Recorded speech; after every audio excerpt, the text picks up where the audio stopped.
sort of wandering about up here, so I thought you may be struggling to sleep.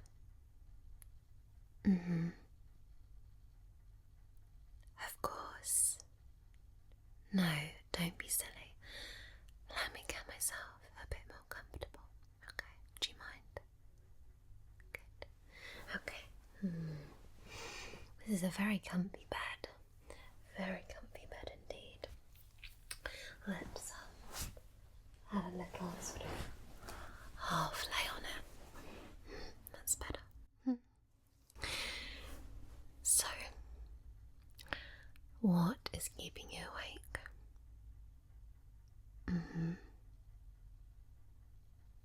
All those busy thoughts. No, I completely can relate. Well, I was coming up with a hot chocolate for myself for bedtime. But if you like, you're very welcome to share it with me, or I can go and make you one. Are you sure? It's very, very nice. A little bit indulgent for this time of night. Often when I have chocolate before bed, I will often dream and have quite interesting dreams as well. However, there is nothing nicer than getting into bed with a lovely big mug of hot chocolate. And you may have seen this mug before, but it's one of my favourites. So we have amused on this side, and for when I'm not amused, we have this side, which oddly very much amuses me.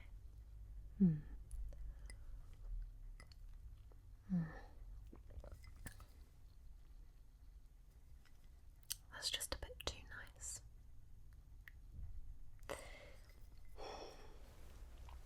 Well, if you wouldn't like hot chocolate, would you like some water or some tea?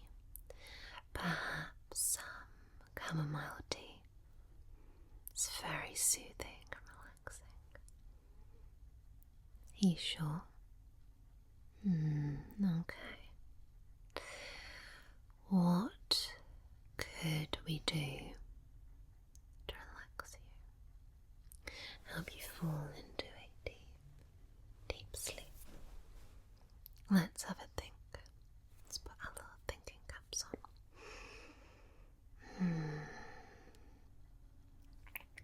You know, when I was little, one thing that always used to send me off to sleep would be either listening to a story tape,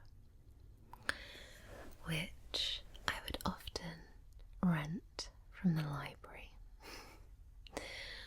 or of course being just read to. Yeah. Well, as if by absolute magic, I do have a book that we could have a little sort of read through together. Yeah, of course. But before then, I want to make sure that you are completely comfortable. So, again, as if by absolute magic, I have a hot water bottle for you, because when I am trying to relax and feel nice and cozy, I find that a nice hot water bottle does the trick. And this one is one of my favourites because it can wrap around you and you can walk around with this. so often in the cooler months, I will pop this on under a jumper when I'm in the house. That'll keep me nice and toasty. Toasty roasty. So, let's just sort of place that. Where would you like it? Just, yeah, I'll just come around you. Perfect. You do look very comfy, I have to say. You do. Are your pillows okay? Yeah, they don't need to be adjusted at all. No. You're all good. Good. Okay then. Well, let's have a little look at this storybook, shall we? Okay. So,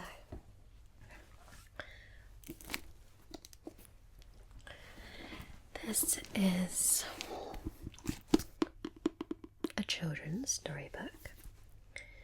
I think no matter what age you are, stories are just timeless, and being read to in a relaxing setting is one of the best things.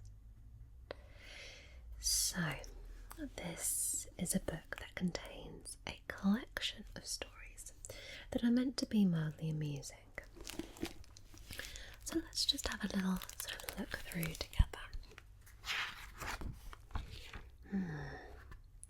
Lots and lots of stories. And they're broken down into categories. So we have nursery nonsense, animals, topsy-turvy, all wet, edibles, naughty children and their families, ghoulies and beasties, adventures and misadventures, elders and betters, and what nonsense. So does anything pique your interest?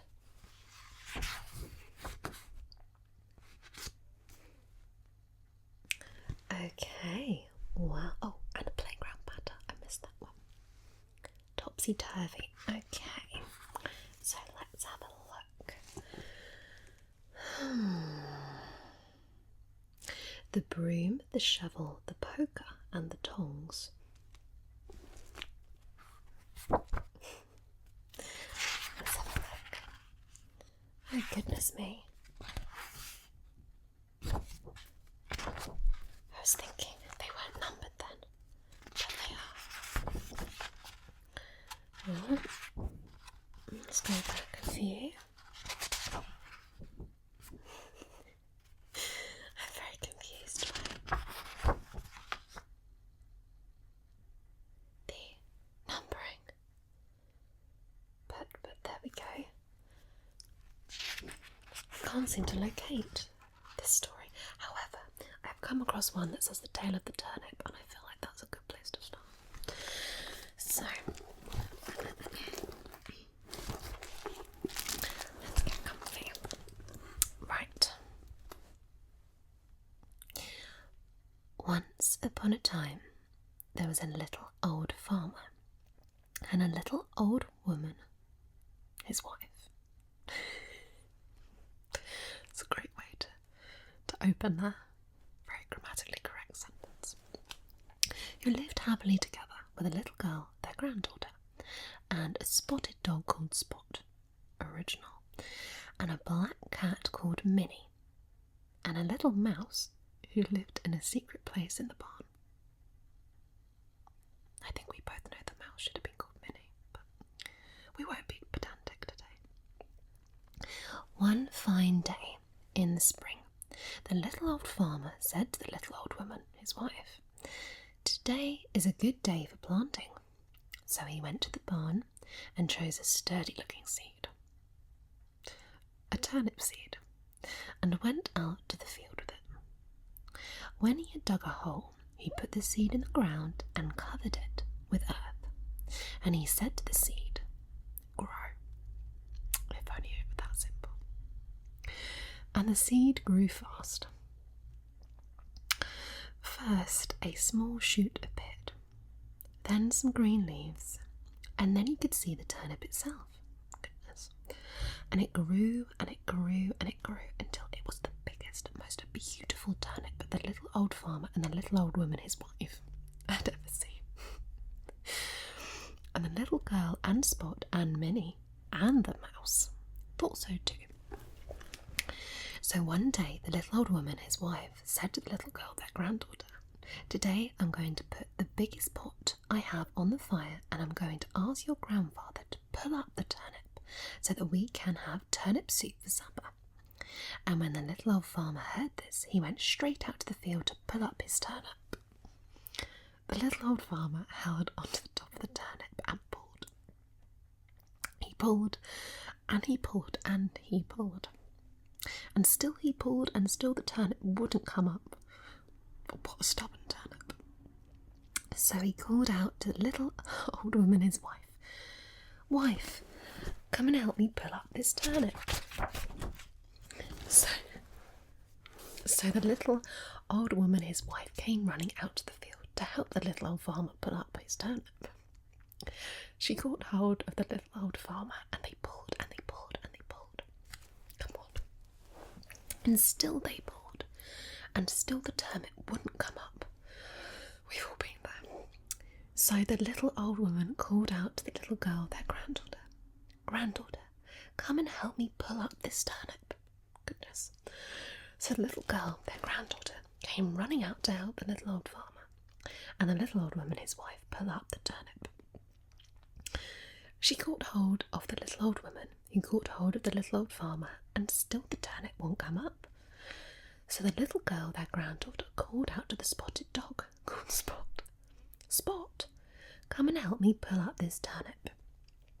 So the spotted dog, called Spot, came running out to help the little old farmer and the little old woman, his wife, and the little girl, their granddaughter, pull up the turnip. He caught hold of the little girl, their granddaughter. He caught hold of the little old woman, who caught hold of the little old farmer, and they pulled and they pulled and they pulled, and still they pulled, and still the turnip won't come up. You can see where this is going. So the spotted dog, called Spot, called out to the black cat, called Minnie.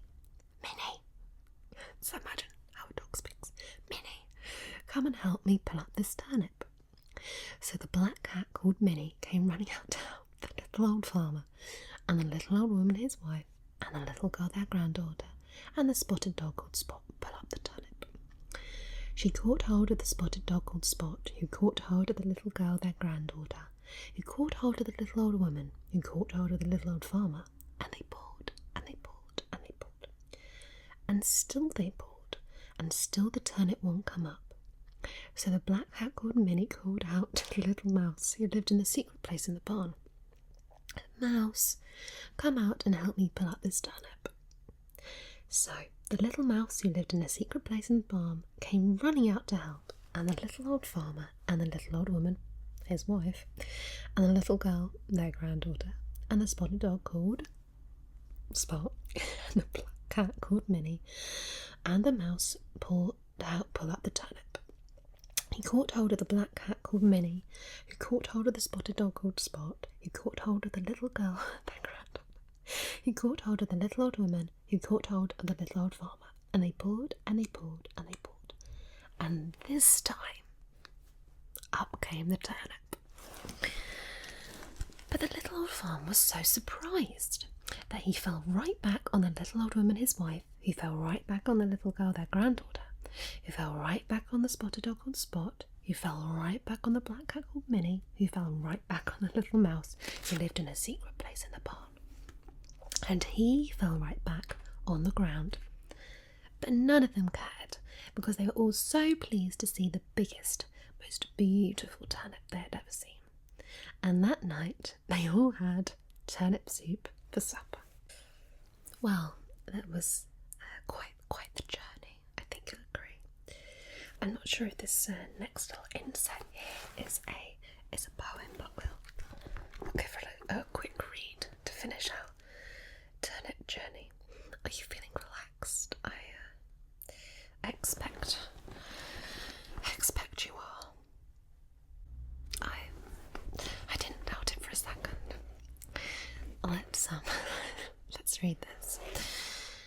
Mr. Finney had a turnip, and it grew behind the barn.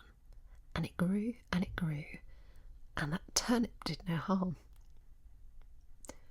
There it grew, and it grew, till it could grow no longer. Then his daughter Lizzie picked it, and put it in the cellar. There it lay, till it began to rot, and his daughter Susie took it, and put it in the pot. And they boiled it as long as they were able, and then his daughters took it, and put it on the table.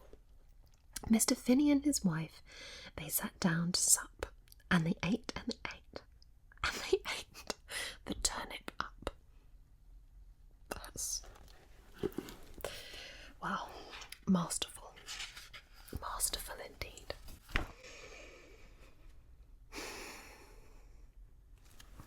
How are you feeling? Yeah? Oh, I don't doubt it.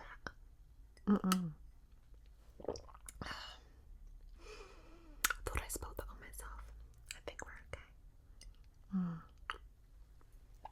Oh, goodness me.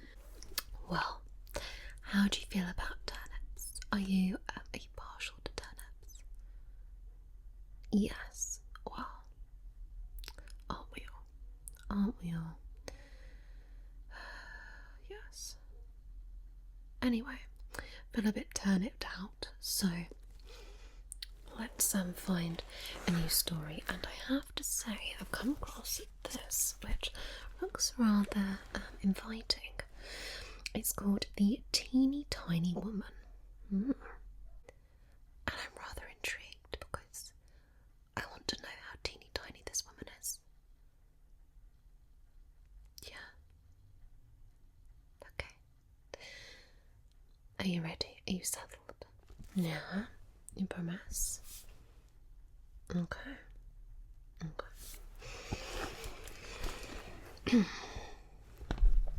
The Teeny Tiny Woman.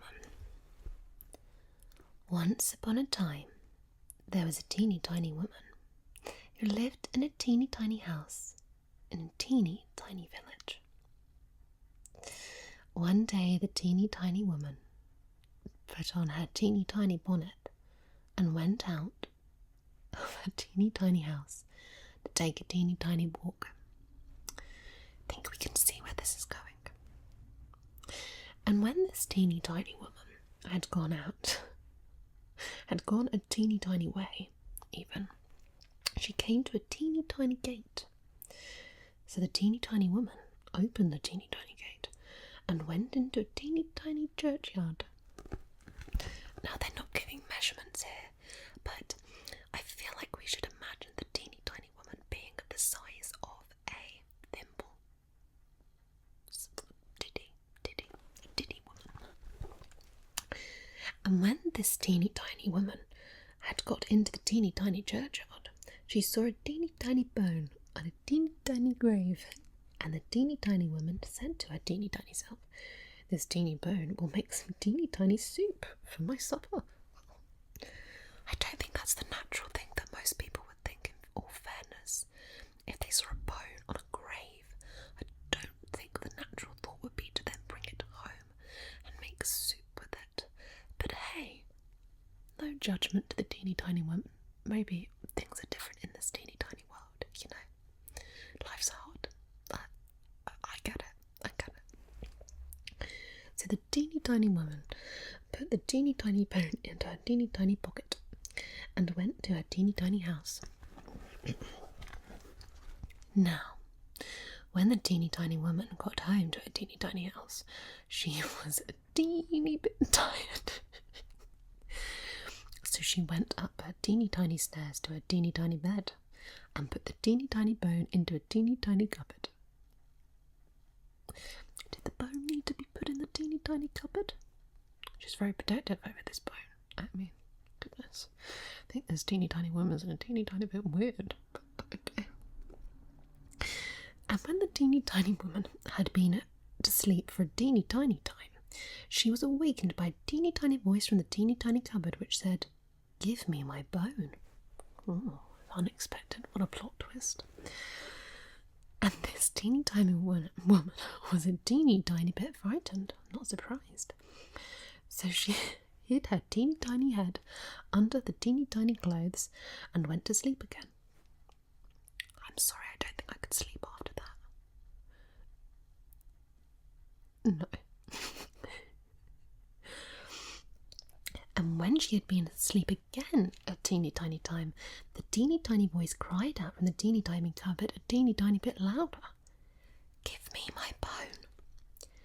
This made the teeny tiny woman a teeny bit more frightened, so she hid her teeny tiny head a teeny tiny further under the teeny tiny clothes. And when the teeny tiny woman had been asleep again for a teeny tiny time, and the teeny tiny voice from the teeny tiny cupboard said again a teeny bit louder, "Give me my bone." And this teeny tiny woman was a teeny tiny bit more frightened, but she had put her teeny tiny head out of her teeny tiny clothes and said in her loudest teeny tiny voice, "Take it." And the illustration's good.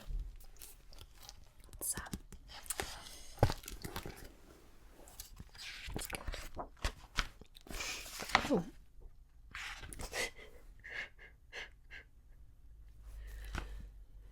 That was the end of the story. No, I'm actually being serious. The end of the story was her saying, "Take it." Okay.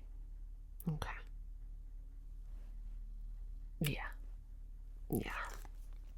Let's take a moment.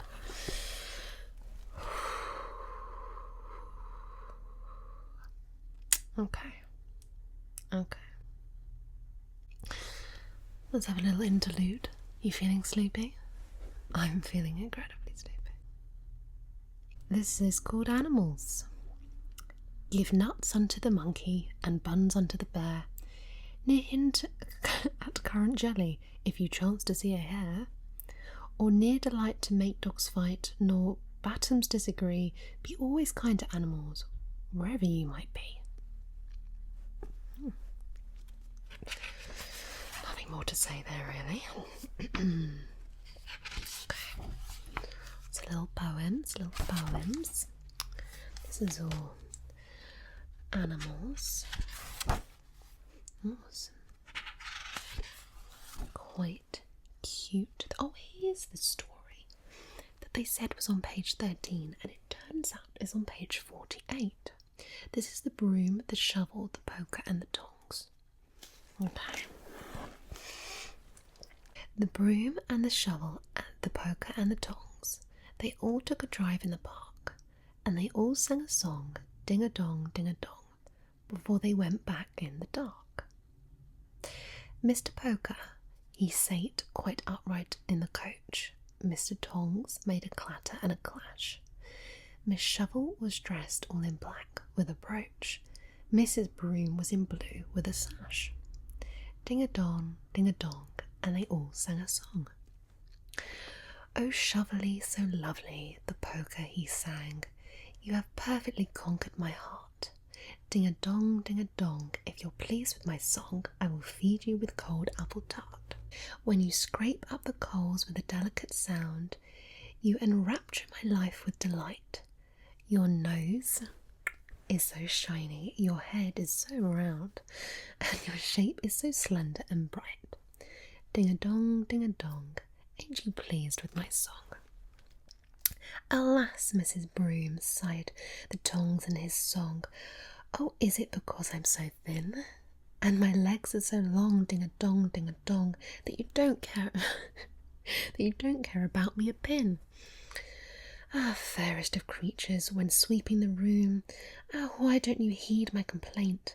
Must your knees be so cruel, you beautiful broom, because you are covered with paint? Ding-a-dong, you are certainly wrong." Mrs. Broom and Miss Shovel together they sang, "What nonsense you're singing today." Said the Shovel, "I'll certainly hit you a bang." Said the Broom, "and I'll sweep you away." So the coachman drove homeward as fast as he could, perceiving their anger with pain. But they put on the kettle, and little by little they all became happy again. Ding-a-dong, there's an end of my song.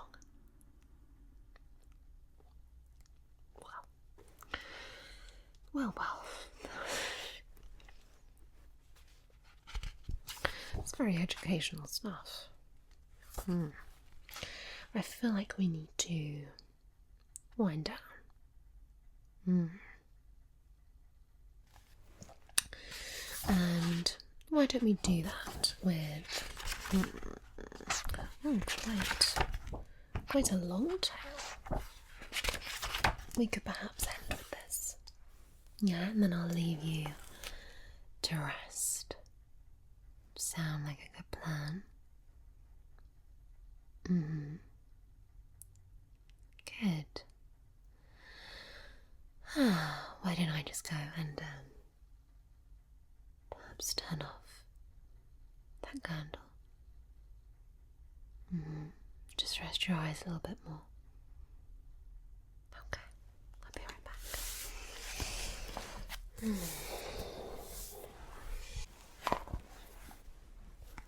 Well, I think, as I can see you're looking much sleepier, that we should unwind, and I'll promise I'll stop being silly.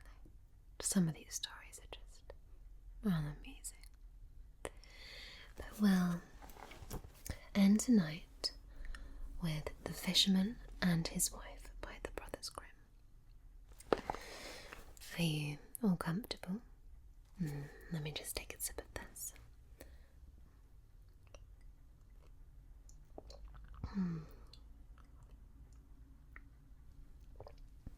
Nice. Have I got hot chocolate around me? No. Comfy? Okay. There once was a fisherman who lived with his wife in a miserable little hovel close to the sea.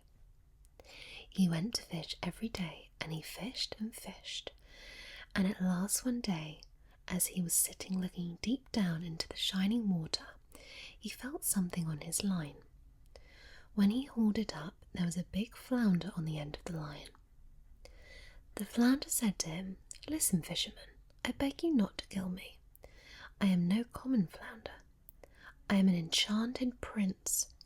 What good will it do you to kill me? I shan't be good to eat. Put me back into the water and leave me to swim about." "Ho, ho," said the fisherman. "You need not make so many words about it. I am quite ready to put a flounder back that can talk." And so saying, he put back the flounder into the shining water, and it sank down to the bottom, leaving a streak of blood behind it. Then the fisherman got up and went back to his wife in the hovel. "Husband," she said, "have you caught nothing today?" "No," said the man. "All I caught was one flounder, and he said he was an enchanted prince, so I let him go again." "Did you not wish for anything then?" asked the good wife. "No," said the man. "What was there to wish for?" "Alas," said his wife, "isn't it bad enough to always live in this wretched hovel? You might at least have wished for a nice clean cottage. Go back and call him.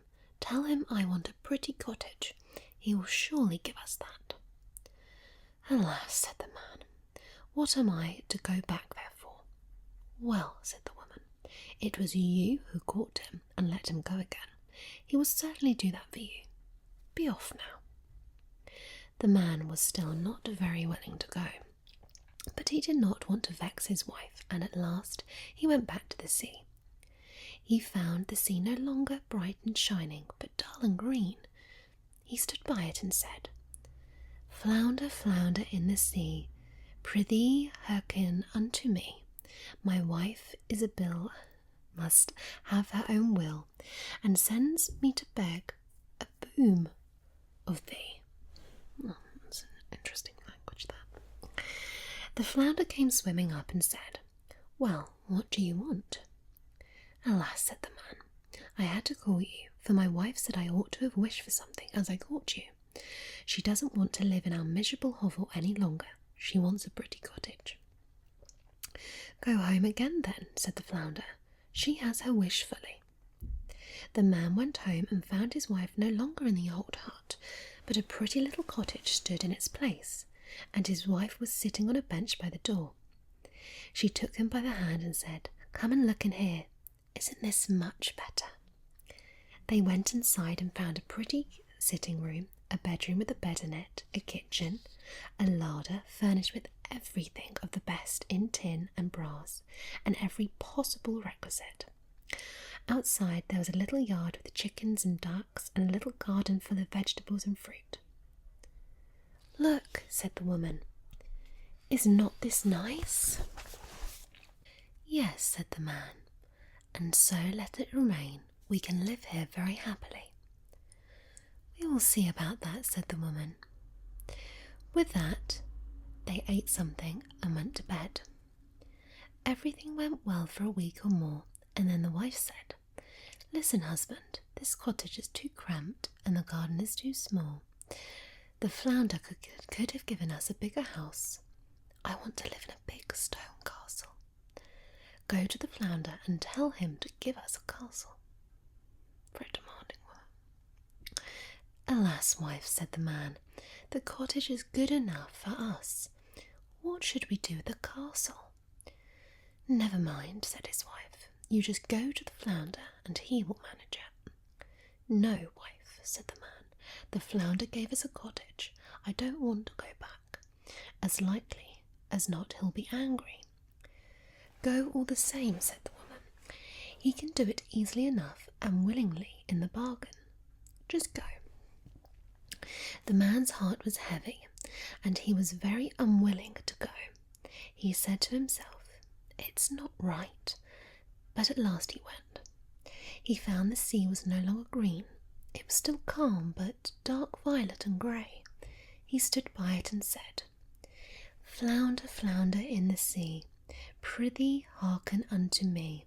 My wife Isabel must have her own will, and sends me to beg a boon of thee. Now what do you want? Said the flounder. Alas, said the man, half scared, my wife wants a big stone castle. Go home again, said the flounder. She is standing at the door of it. Then the man went away, thinking he would find no house. But when he got back, he found a great stone palace, and his wife was standing at the top of the steps, waiting to go in. She took him by the hand and said, Come in with me. With that they went in, and found a great hall paved with marble slabs, and numbers of servants in attendance who opened the great doors for them. The walls were hung with beautiful tapestries, and the rooms were furnished with golden chairs and tables, while rich carpets covered the floors and crystal chandeliers hung from the ceilings. The tables groaned under every kind of delicate food and most costly wines. Outside the house there was a great courtyard, with stables for horses and cows, and many fine carriages. Beyond this there was a great garden filled with the loveliest flowers and fine fruit trees. There was also a park half a mile long, and in it were stags, hinds, hares, and everything that one could wish for. Now, said the woman, is not this worth having? Oh, yes, said the man, and so let it remain. We will live here in this beautiful palace and be content. We will think about that, said his wife, and sleep upon it. With that they went to bed. Next morning the wife woke up first. Day was just dawning, and from her bed she could see the beautiful country around her.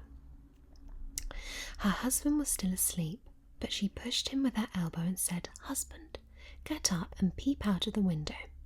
See here now, could we not be king over all this land? Go to the flounder, we will be king. Alas, wife, said the man, why should we be king? I don't want to be king. Ah, said his wife, if you will not be king, I will. Go to the flounder, I will be king. Alas, wife, said the man, why do you want to be king? I don't want to ask the flounder. Why not? Said the woman. Go you must, I will be king. So the man went, but he was quite sad because his wife would be king. It is not right, he said. It is not right. When he reached the sea, he found it dark, grey, and rough, and evil-smelling. He stood there and said, Flounder, flounder in the sea, prithee, hearken unto me. My wife Isabel must have her own will, and sends me to beg a boon of thee. Now what does she want? Said the flounder. Alas, said the man, she wants to be king now. Go back, she is king already, said the flounder. So the man went back, and when he reached the palace he found that it had grown much larger, and a great tower had been added with handsome decorations. There was a sentry at the door, and numbers of soldiers were playing drums and trumpets. As soon as he got inside the house he found everything was marble and gold, and the hangings were of a velvet with great golden tassels. The doors of the saloon were thrown wide open, and he saw the whole court assembled. His wife was sitting on a lofty throne of gold and diamonds. She wore a golden crown and carried in one hand a sceptre of pure gold. On each side of her stood ladies in a long row, each one a head shorter than the next. He stood before her and said, Alas, wife, are you now king? Yes, she said, now I am king. He stood looking at her for some time, and then he said, wife, it is a fine thing for you to be king. Now we will not wish for anything more. No, husband, she answered, quite uneasily. I find that time hangs very heavy on my hands. I can't bear it any longer. Go back to the flounder. King I am, but I must also be emperor. Alas, wife, said the man, why do you now want to be emperor? Husband, she answered, go to the flounder. Emperor I will be. Alas, wife, said the man, emperor he can't make you, and I won't ask him. There is only one emperor in the country, and the emperor the flounder cannot make you. That he can't. What? Said the woman. I am king, and you are my husband. To him you must go, and that right quickly. If he can make me king, he can also make me an emperor. Emperor I will be, so go quickly. He had to go, but he was quite frightened. And as he went, he thought, this won't end well. Emperor is too shameless. The flounder will make an end of the whole thing. So he went to the sea, but now he found it quite black and heaving up from below in great waves. It tossed to and fro, and a sharp wind blew over it. And the man trembled. So he stood there and said, Flounder, flounder in the sea, prithee, hearken unto me. My wife Isabel must have her own will, and sends me to beg a boon of thee. What does she want now? Said the flounder. Alas, flounder, he said, my wife wants to be emperor. Go back, said the flounder. She is emperor. So the man went back, and when he got to the door, he found that the whole palace was made of polished marble, with alabaster figures and golden decorations. Soldiers marched up and down before the doors, blowing their trumpets and beating their drums. Inside the palace, counts, barons, and dukes walked about as attendants, and they opened to him the doors, which were pure gold. He went in and saw his wife sitting on a huge throne made of solid gold. It was at least 2 miles high. She had on her head a great golden crown set with diamonds 3 yards high. In one hand she held a sceptre, and in the other hand an orb of empire. On each side of her stood the gentlemen at arms in 2 rows, each one a little smaller than the other, from giants 2 miles high down to the tiniest dwarf, no bigger than my little finger. She was surrounded by princes and dukes. Her husband stood still and said, Wife, are you now an emperor? Yes, said she, now I am emperor. Then he looked at her for some time and said, Alas, wife, How much better off are you for being emperor? Husband, she said, what are you standing there for? Now I am emperor, I mean to be pope. Go back to the flounder. Alas, wife, said the man, what won't you want next? Pope you cannot be. There is only one pope in Christendom. There's more than the flounder can do. Husband, she said, pope I will be, so go at once. I must be pope this very day. No, wife, he said, I dare not tell him. It's no good. It's too monstrous altogether. The flounder cannot make you pope. Husband, said the woman, don't talk nonsense. If he can make me an emperor, he can make me pope. Go immediately. I am emperor, and you are but my husband, and you must obey. So he was frightened and went, but he was quite dazed. He shivered and shook, and his knees trembled. A great wind arose over the land. The clouds flew across the sky, and it grew as dark as night. The leaves fell from the trees, and the water foamed and dashed upon the shore. In the distance the ships were being tossed to and fro on the waves, and he heard them firing signals of distress. There was still a little patch of blue in the sky among the dark clouds, but towards the south they were red and heavy, as in a bad storm. In despair he stood and said, Flounder, flounder in the sea, prithee hearken unto me. My wife Isabel must have her own will, and sends me to beg a boon of thee. Now what does she want? Said the flounder. Alas, said the man, she wants to be pope. Go back, pope she is, said the flounder. So he went back, and he found a great church, surrounded with palaces. He pressed through the crowd, and inside he found thousands and thousands of lights. And his wife, entirely clad in gold, was sitting on a still higher throne, with 3 golden crowns upon her head. Heavy. And she was surrounded with priestly state. On each side of her were 2 rows of candles, from the biggest as thick as a tower down to the tiniest little taper. Kings and emperors were on their knees before her, kissing her shoe. Wife, said the man, looking at her, are you now pope? Yes, she said, now I am pope. So there he stood gazing at her, and it was like looking at a shining sun. Alas, wife, he said, are you better off for being pope? At first she sat stiff as a post without stirring. Then he said, now, wife, be content with being pope. Higher you cannot go. I will think about that, said the woman, and with that they both went to bed. Still she was not content, and could not sleep for inordinate desires. The man slept well and soundly, for he had walked about a great deal in the day. But his wife could think of nothing but what further grandeur she could demand.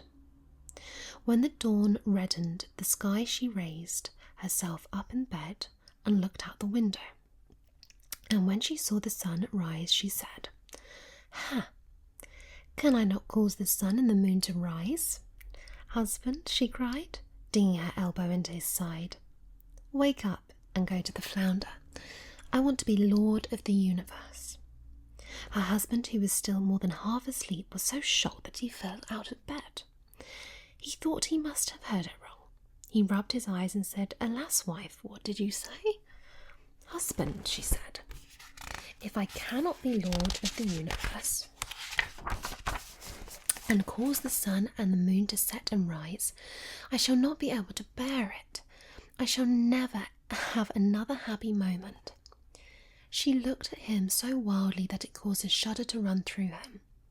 Alas, wife, he said, falling on his knees before her, the flounder can't do that. Emperor and pope he can make, but that is indeed beyond him. I pray you, control yourself and remain pope. Then she flew into a terrible rage. Her hair stood on end. She kicked him and screamed, I won't bear it any longer. Now go. Then he pulled on his trousers and tore away like a madman. Such a storm was raging that he could hardly keep his feet. Houses and trees quivered and swayed, and mountains trembled, and the rocks rolled into the sea. The sky was pitchy black. It thundered and lightened, and the sea ran in black waves mountain high, crested with white foam. He shrieked out, but could hardly make himself heard. Flounder, flounder, in the sea, prithee hearken unto me. My wife Isabel must have her own will, and sends me to beg a boon of thee. Now what does she want? Asked the flounder. Alas, he said, she wants to be lord of the universe. Now she must go back to her old hovel, said the flounder, and there she is. So there they are to this very day. Well, I think that proofs can only push things to a certain point. And I think it's very, very important in life to find contentment and happiness with what you have before you wish for more and more. I can see you're feeling a lot more rested and sleepy. Good. Well, I'll leave you be. Why don't you close your eyes whilst I'm here, just so I can see you're gonna rest? That's better. I hope you have